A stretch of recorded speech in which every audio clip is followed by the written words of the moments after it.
hello again, all of you YouTube listeners and beings of the higher intelligence. Well, here we are once again at the round table of Rapology, where only wisdom, knowledge, and overstanding rules. Tonight I'm here once again with the lovely lady Jennifer and all of her lovely radiance and brilliant magnificence. So tonight we're here to talk about black women raising their daughters, yet spoiling their sons. So I'm gonna let this mother, this young lady, just have the mic and do what she do. Good evening, Miss Jennifer. How are you today? I'm good. How are you? I'm fine. I'm fine. Interesting topic. Yeah, very, very interesting topic, right? Yes, very interesting. And it's so up close and personal with me from different angles because, I'm the only boy out of five girls. I saw a black mother, which was my mother, uh, raise my five sisters, who all went on to be successful and never saw the inside of a jail, no trouble with the laws, didn't get in trouble in school, or any of that. And she tried to raise me to the best of her ability. However, uh, I was most spoiled than anything because it was like uh, I couldn't do no wrong in her eyes. And after I got a certain age, I knew that. So I even learned how to play on her emotions, to play on her sentiments and things. And a lot of her love, genuine love, I took for granted because I knew it was mama, and she was going to love on her son. And as a result of that, uh, I'm glad that my stepfather, he was there physically, but he wasn't there to give me the emotional and the intellectual uh, guidance, stimulation, and even love and affection that I needed. They say, show a child rough love and he'll learn, But in my instance, I saw more roughness than love, you know. But nevertheless, my mom spoiled me to where I was just spoiled rotten. Did what I wanted to do, did it how I wanted to do it, didn't care who I hurt or deceived in between. And it took me all these years to come back to realize that I was a spoiled child who went astray. So I was wondering if you could tell me or shed some light on why mothers, black mothers in particularly, uh, have no problem. So it seems raising their daughters, but they spoil their sons. Why do you think that's so? I don't think. Well, first of all, we don't know no better. I truly believe some of us, I'll just speak, some of us, including myself, the way we raise our children is from a place of brokenness, a place of trauma, that place. Because when you're in that place, you don't know how to. Well, you think you're raising your children the right way. You think that you're giving them love, and you're loving them the right way when actually you're not. That's what I believe. I believe that you know we just we love our kids.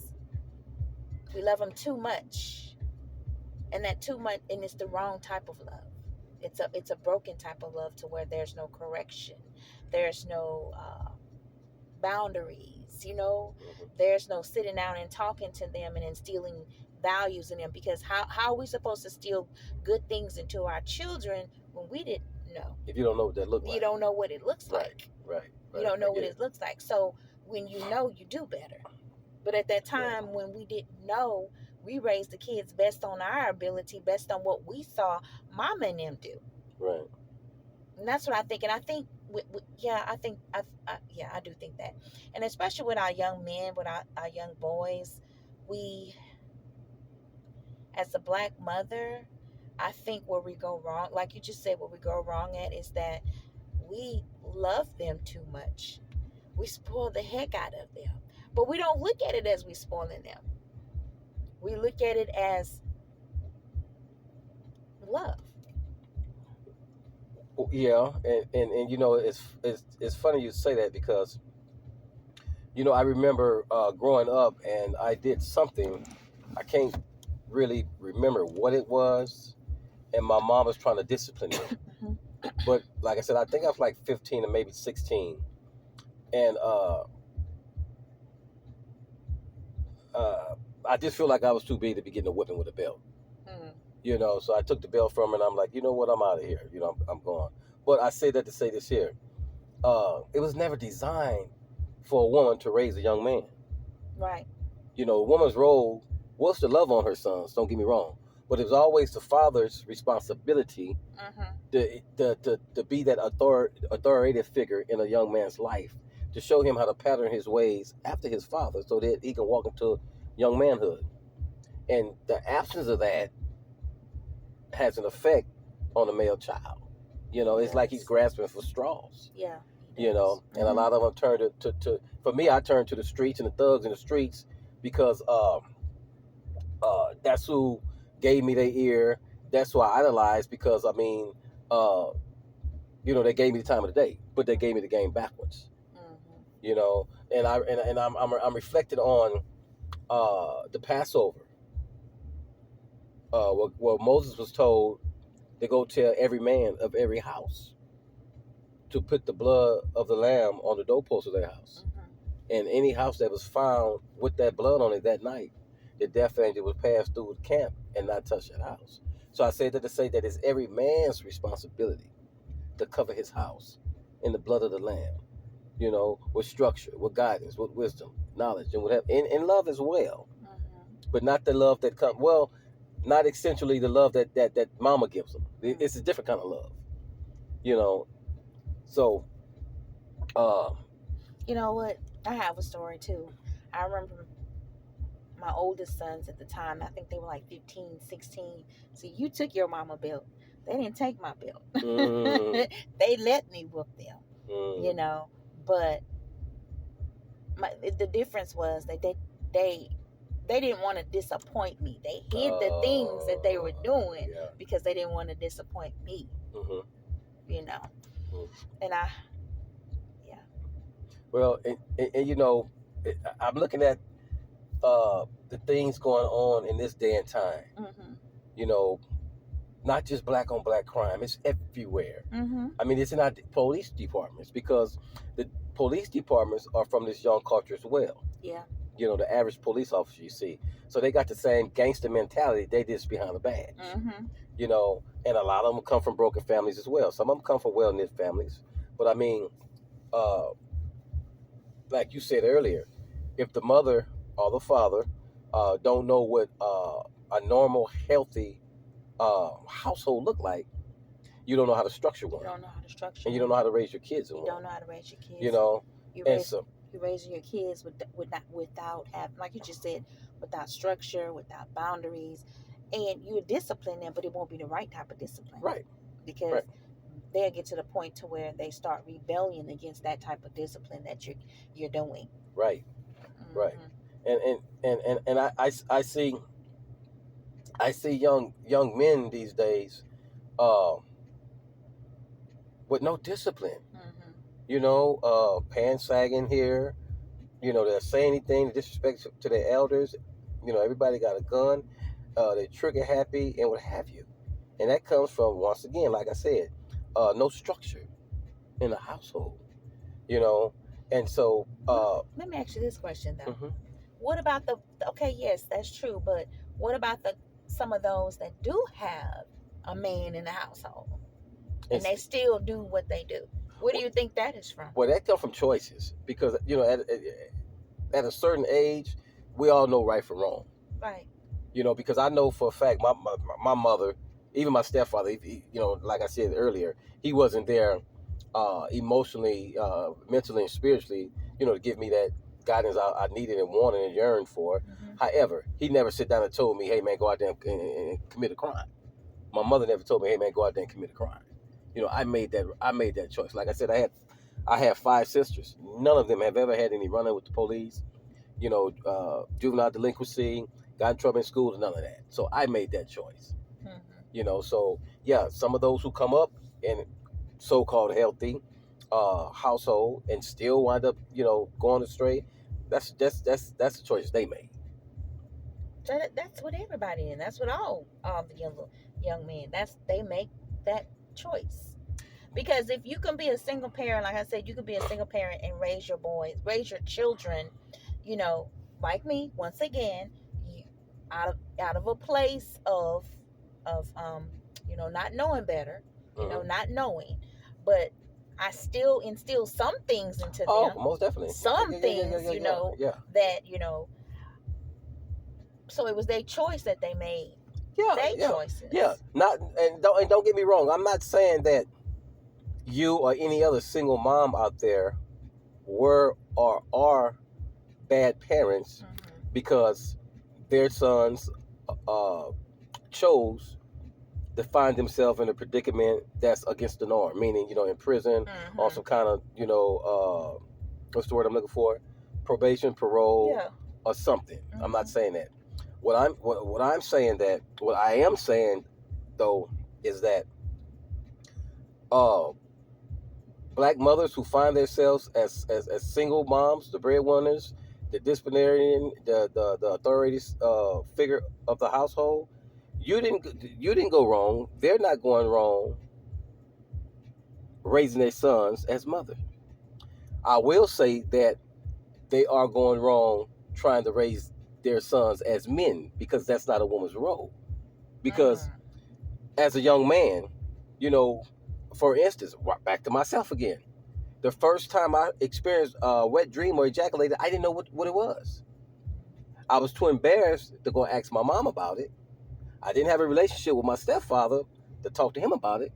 So I went to one of my homeboys on the street who took me to his brother, and he talked crazy about it, what have you, what have you.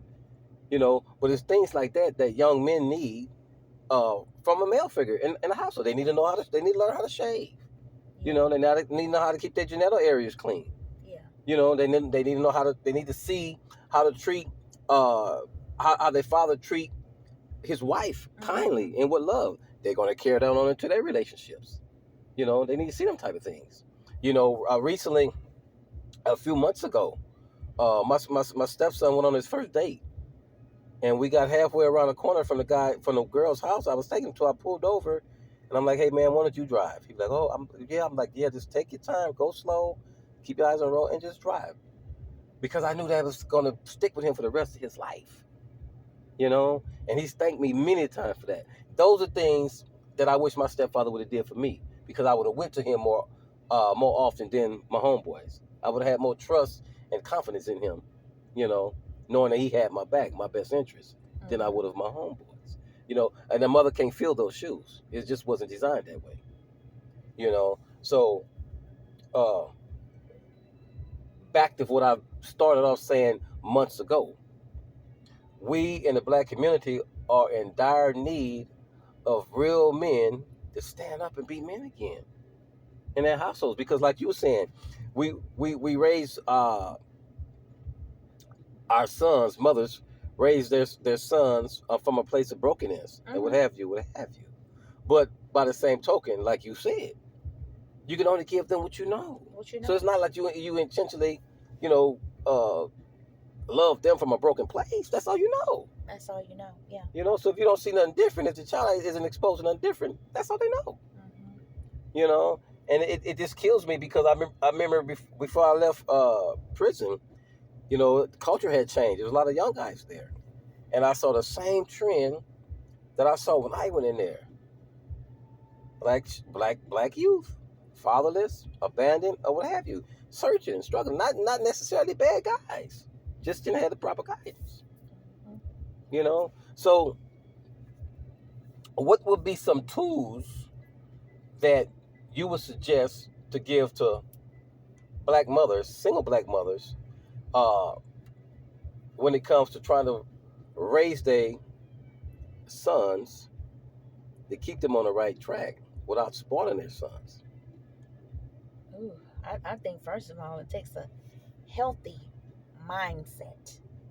Um, I know for me, where I'm at in this place where I'm at now, um, It just takes a healthy mindset. If that means you have to go to therapy to help you change the way that you think, to change the way that you see your perspective, I think you should do that. I really do believe that you should do that. You know, that's the first thing you said. Change the way that you don't do what your mom and them did. Right. You do something different. You Right. do something totally different from what they did. Right. You set boundaries. Mm-hmm. Set boundaries with your kids. I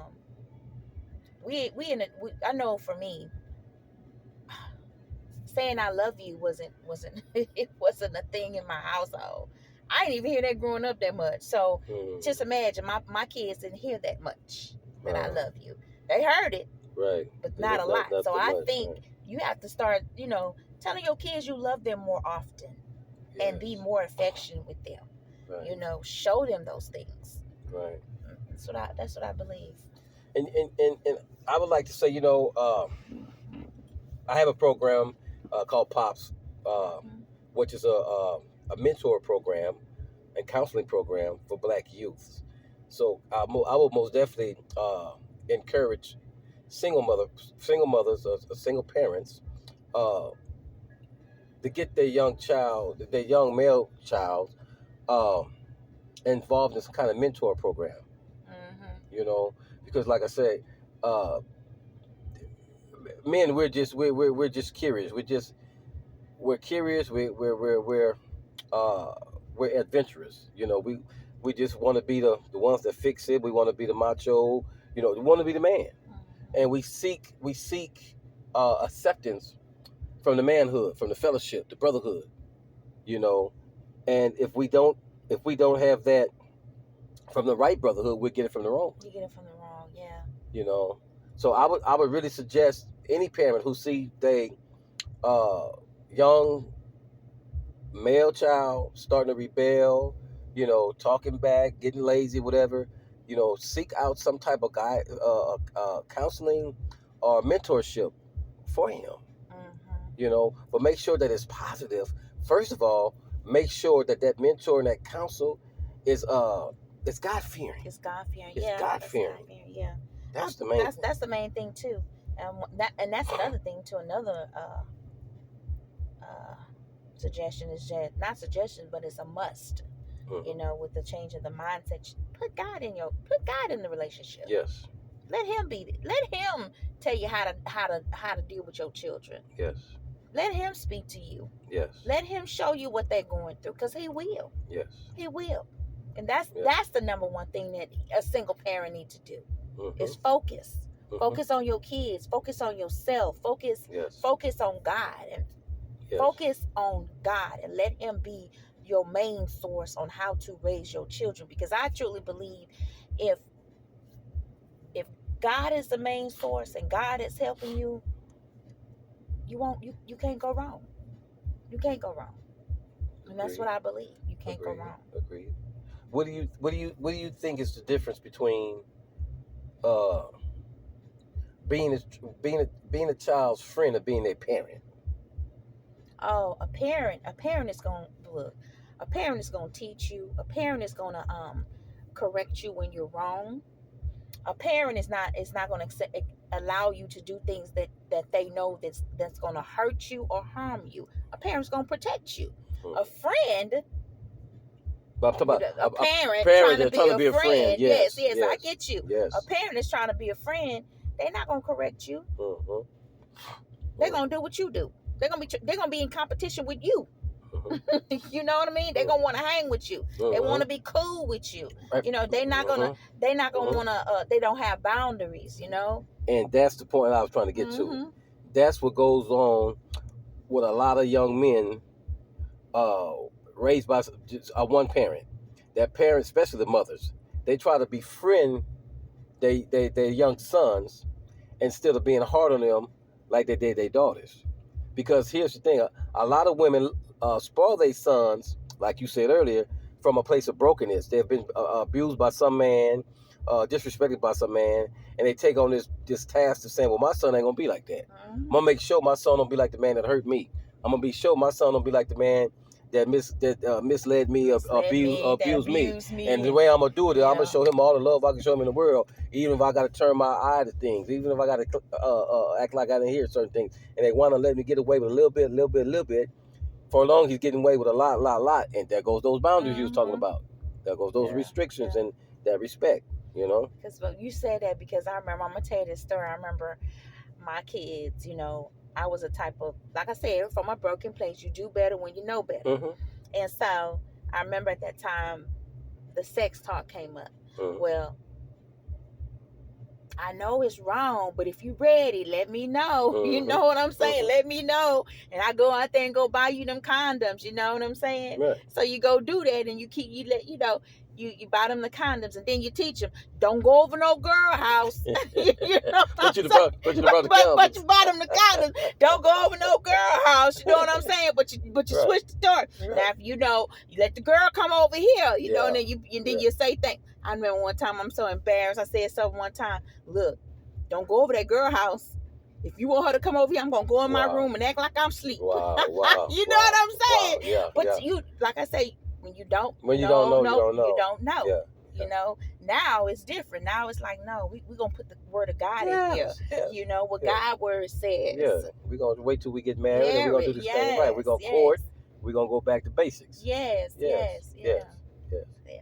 But the good thing is that it's never too late, you know, because not knowing is one thing, but when you know and you still choose not to do the right thing, now we got a problem. Now you got a problem. You know, so now that you know what to do, you know what you're faced with, you move forward in that. Mm-hmm. You know, and you know, I think the message went out tonight, you know, as far as separating, you know, raising from spoiling a child.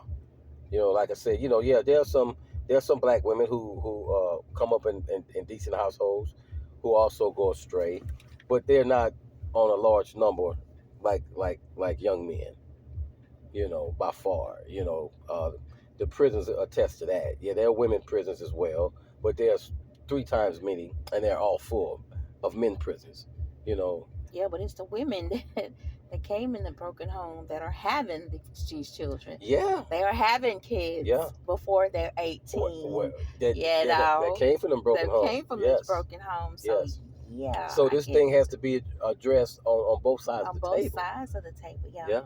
So hopefully next time we come back, we can discuss young women coming from a broken household as well.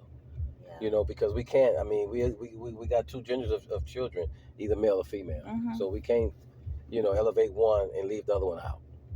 You know, make sense? Okay, makes a lot of sense. Good topic. Good meat. Anything else you'd like to discuss? You'd like to put out there?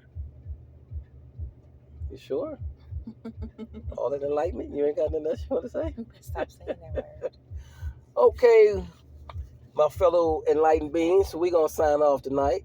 Once again, saying that this is Rapology, where only wisdom, knowledge, and overstanding rule. Peace. Peace. Yeah, we out.